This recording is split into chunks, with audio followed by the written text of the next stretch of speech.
सभी श्रोताओं को मेरा नमन। राम जी का बंधु प्रेम भी बहुत ही अलौकिक है। ऐसा बंधु प्रेम जगत में देखने को नहीं मिलेगा। निमित्त मात्र कर्ता भोक्ता तो मैं वही, ममम तो वही प्राणो नात्र कार्य विचारणा। राम जी कहते हैं कि लक्ष्मण, यह राज्य तुम्हारा है, इसके कर्ता और भोक्ता तुम ही हो। जब राजा दशरथ जी श्री रामचंद्र जी के राज्याभिषेक करने के लिए तैयार हुए तो रामचंद्र जी कह रहे हैं कि लक्ष्मण, तुम ही इस राज्य का कर्ता और भोक्ता दोनों हो। लक्ष्मण जी, तुम मेरी दूसरी अंतरात्मा हो। भगवान कहते हैं श्री रामचंद्र जी कि तुम मेरा प्राण हो। राम जी वन में पधारे और पीछे पीछे लक्ष्मण जी पधारे। आखिर में कैकेयी तो रामचंद्र जी का वनवास दी, फिर लक्ष्मण जी के पीछे पीछे चल दिए। तो लक्ष्मण जी माता पिता और पत्नी का त्याग करके बड़े भाई के पीछे वन में चले गए। राम जी इतना प्रेम करते हैं, इतना प्रेम करते हैं कि राम वियोग में लक्ष्मण अयोध्या में रह सकते ही नहीं। लक्ष्मण जी पत्नी को छोड़ सकते हैं, माता पिता को छोड़ सकते हैं, राजमहल का भी त्याग कर सकते हैं, परंतु बड़े भाई को छोड़ नहीं सकते। जहां श्री राम है वहीं लक्ष्मण जी हैं।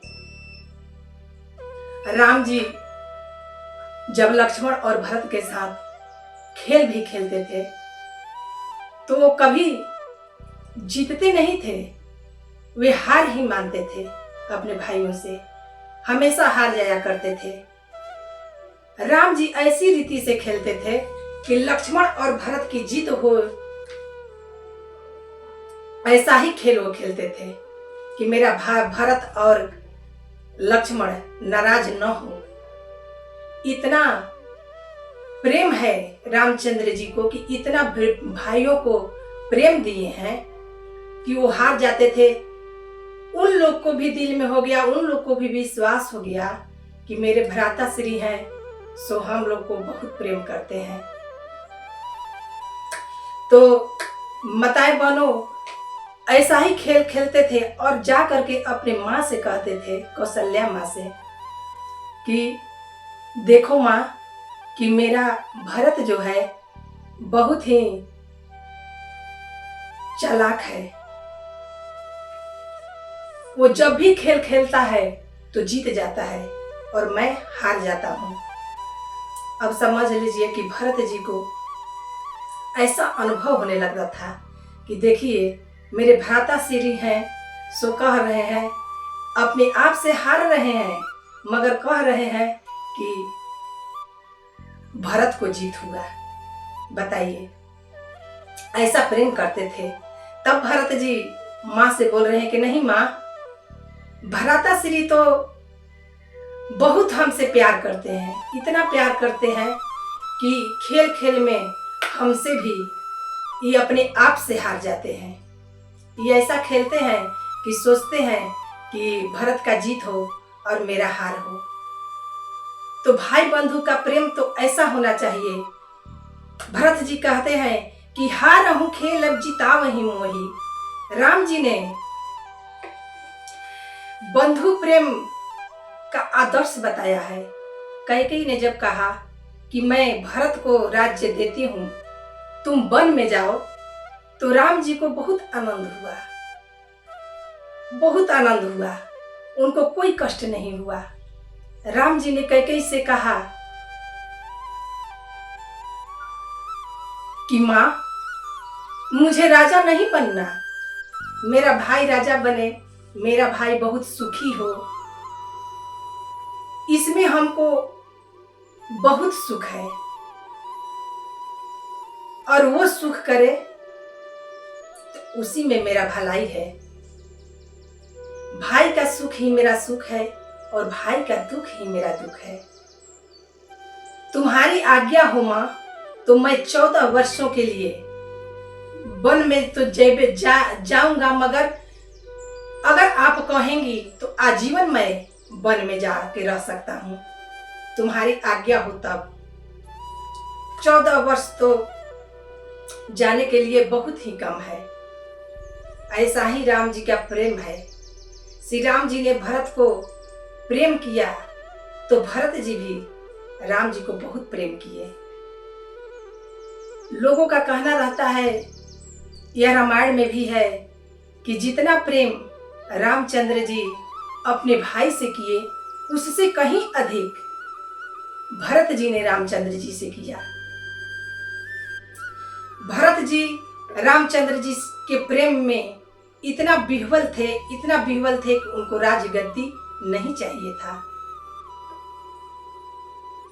भरत जी को राज्यगद्दी मिलने पर भी उसने राजगद्दी को त्याग कर दिया। उस पर भगवान के चरण पादुका को रखकर उसी का स्मरण और ध्यान करते रहे। कहा जाता है कि भगवान श्री राम तो वन में जाकर तप किए हैं, मगर भरत जी जो है राजमहल में रहकर तप किए हैं। तो बड़ा तप भरत का ही है। मगर अपने भाई से इतना प्रेम करते हैं कि वो राजगद्दी पर कभी नहीं बैठे। राजमहल को सुख को उसने सुख नहीं समझा। तो बताइए, बंगले में जो तप करता है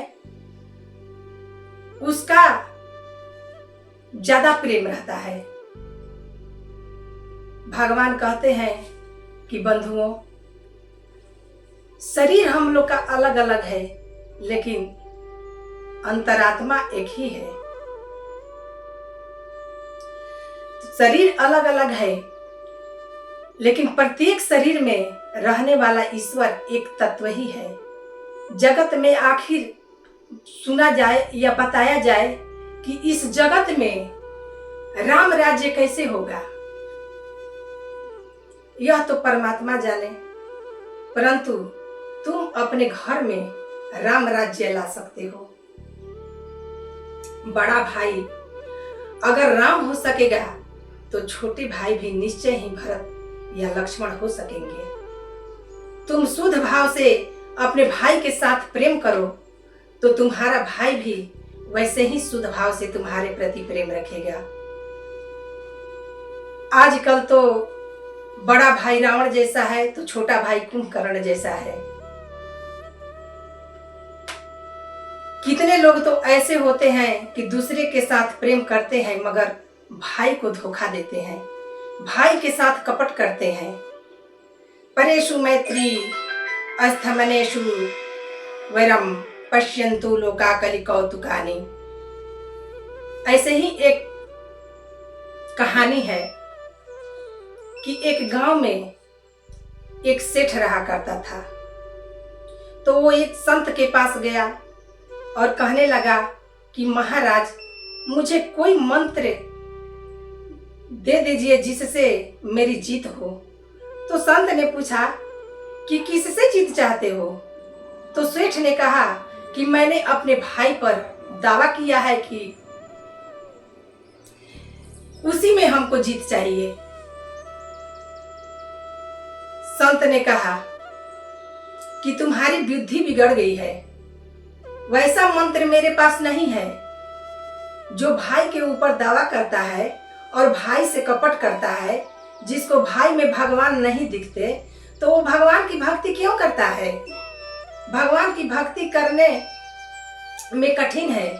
भाई तो प्रत्यक्ष दिखता है, उसमें भगवान परमात्मा दिखते हैं, प्रत्यक्ष दिखता है भाई। तो उसके साथ धोखा देगा, कपट करेगा तो परमात्मा की सेवा पूजा क्यों करता है? अगर तुम छल कपट अपने भाई से करोगे तो तुम्हारा पूजा भी भगवान स्वीकार नहीं करेंगे। बोले जय सिया रामचंद्र जी की जय। तो भगवान कहते हैं कि ऐसे तुम्हारा पूजा भगवान, संत कहते हैं कि ऐसा पूजा भगवान भी तुमको स्वीकार नहीं करेंगे। अगर तेरे घर भिखारी आवे तो भगवान कहते हैं कि अगर तेरे घर भिखारी आवे तो भाव रखो कि भगवान कभी दरिद्र नारायण के रूप में आते हैं, कभी साधु के रूप में आते हैं, और कभी ब्राह्मण के रूप में, तो कभी दीन दुखी के रूप में। एकाध समय हर किसी के पास आते हैं। ईश्वर का कोई रूप निश्चित नहीं है। ईश्वर को सर्वव्यापक इसीलिए कहा गया है कि सबकी आत्मा में भगवान विराजते हैं। भरत जी का यह नियम था कि आंगन में कोई साधु ब्राह्मण आवे तो उनको खूब सत्कार, सेवा, खिलाना पिलाना सब कुछ करते थे। लेकिन परंतु 14 वर्षों तक उसने अपने अन्न ग्रहण नहीं किया। कहते थे कि जब मेरे भ्राता श्री वन में जाकर 14 वर्ष कंदमूल फल खाते हैं तो मैं राजमहल में रहकर भी मैं भोजन नहीं करूंगा। तो भरत जी का ऐसा कहना था कि मैं कंदमूल फल खाकर ही रहूंगा। राम जी की सेवा में सीता जी और लक्ष्मण जी दोनों थे, मगर भरत जी की सेवा में कोई नहीं था। भरत जी सेवा किसी की सेवा नहीं लेते थे। श्री रामचंद्र जी वन में कुछ परसैया करते थे तो भरत जी यहाँ जब बहुत नींद उनको लगती थी, बहुत नींद लगती थी, तो वो धरती पर सो जाते थे। तो ये क्या है? तो ये श्री रामचंद्र जी का प्रेम का इतना प्रेम दिए थे कि वो भाई के प्रति भरत भी उनसे ज्यादा प्रेम किए। तो ऐसा राम जी की लीला है अपने बंधुओं के साथ। और जब राजगद्दी पर बैठने का बात आता है तो रामचंद्र जी की चरण पादुका को लेकर उसी पर पधरा देते हैं और हर समय उस पर दृष्टि रख करके भगवान का निरंतर जप करते रहते थे। अपने भाई का हमेशा जप करते रहते थे। वे हमेशा यही सोचते रहते थे कि कब मेरे भाई आवें कि मैं उनको देखूं और उनको खिलाऊं और खूब अच्छी तरह से उनको देख देख कर खिलाऊं और इसके पश्चात ही मैं भोजन करूं। बोलिए जय श्री राम की। तो छोटे भाई से इतना प्रेम रखते हैं, तो अगर तुम छोटे भाई से प्रेम रखो तो तुम्हारे साथ भी वो वैसा ही प्रेम रखेगा। अगर तुम कपट करोगे तो एक दिन वह भी तुम्हारे साथ कपट करेगा। लोग समझते हैं या बड़े भाई समझते हैं कि हमने प्रेम नहीं किया तो छोटे को बहुत अच्छा होना चाहिए। तो ये संस्कार है। आगे संस्कार जो देखता है तो पीछे संस्कार तो उसका बिगड़ता ही है। तो भगवान प्रेम किए, तो प्रेम की वजह से श्री रामचंद्र जी के प्रेम की वजह से भरत भी उनसे ज्यादा कहीं प्रेम किए। तो वैसे ही है, अगर तुम किसी जीव को धोखा दोगे तो तुम्हारे साथ भी कोई कपट करेगा। जो किसी को धोखा देता है वह संसार में किसी दिन धोखा खाता ही है। जिसका व्यवहार शुद्ध है उसके पास भले ही कोई ना हो, अगर तुम्हारा व्यवहार शुद्ध है तो तुम्हारे पास अगर कोई ना हो तो भी तुमको शांति मिलेगी। तो व्यवहार शुद्ध रखना चाहिए। जब कुछ नहीं रहता है जब व्यवहार शुद्ध रहता है तो आप अकेले रहोगे तो भी शांति आपको मिलेगी। छल कपट करने में तुमको लाभ मिला ऐसा तुम मानते हो, मगर इतना समझ लीजिए कि पाप और पारा इनको कोई नहीं पचा सकता। पाप और पारा पचने वाली नहीं है। आज नहीं तो कल ये किसी न किसी दिन अवश्य जाहिर हो जाएगी। तो बंधुओं और श्रोताओं, अगर तुम शांति चाहते हो तो धर्म का पालन करो। श्री रामचंद्र जी ने बंधु प्रेम किया और बंधु प्रेम का आदर्श बताया समाज को कि बंधु से प्रेम करना चाहिए। तो जब बंधु प्रेम समाज में नहीं है तो बंधु प्रेम आएगा कहां से? अगर बड़े भाई के पास प्रेम नहीं है तो छोटे भाई कहां से प्रेम लाएगा? अगर बड़ा भाई प्रेम करेगा तो छोटा भाई भी अवश्य है कि प्रेम करेगा। श्री रामचंद्र जी ने मर्यादा पुरुषोत्तम है, ये धर्म का शिक्षा दिए हैं कि इसी प्रकार समाज में, जगत में हर बड़े भाई को और छोटे भाई को रहना चाहिए। तो बंधु प्रेम का यही आदर्श बताया है श्री रामचंद्र जी ने। तो ये आदर्श अगर किसी के जीवन में आ जाए तो उनका जीवन धन्य हो जाएगा, और नहीं तो जिसके जीवन में नहीं आया उसका तो घर समाप्त ही हो जाएगा। इसीलिए सभी श्रोताओं से निवेदन है कि आप धर्म का पालन कीजिए, रामचंद्र जी का धर्म का आदर्श देखिए, धर्म का आदर्श सीखिए। ये सीखने की चीज है, इसीलिए आपका घर में संस्कार बना रहेगा। अब इससे ज्यादा हम क्या कह सकते हैं। अगर हमारा वीडियो अच्छा लगता है तो आप लाइक और सब्सक्राइब जरूर करें कि आगे तक मेरे वीडियो पहुंच सके। जय श्री राम। बोलिए जय श्री रामचंद्र जी की जय। धन्यवाद।